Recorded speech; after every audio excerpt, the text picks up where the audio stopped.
ब्रह्ममुरारिसुरार्चितलिङ्गं निर्मलभासितशोभितलिङ्गम्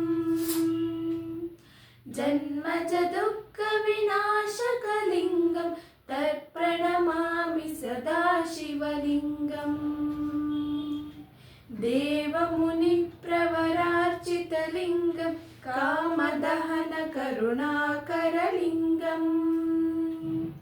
रावणदर्पविनाशकलिङ्गं तत्प्रणमामि सदा शिवलिङ्गम्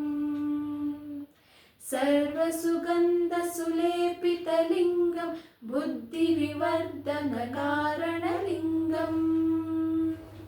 सिद्धसुरासुरवन्दितलिङ्गं तत्प्रणमामि सदा शिवलिङ्गम्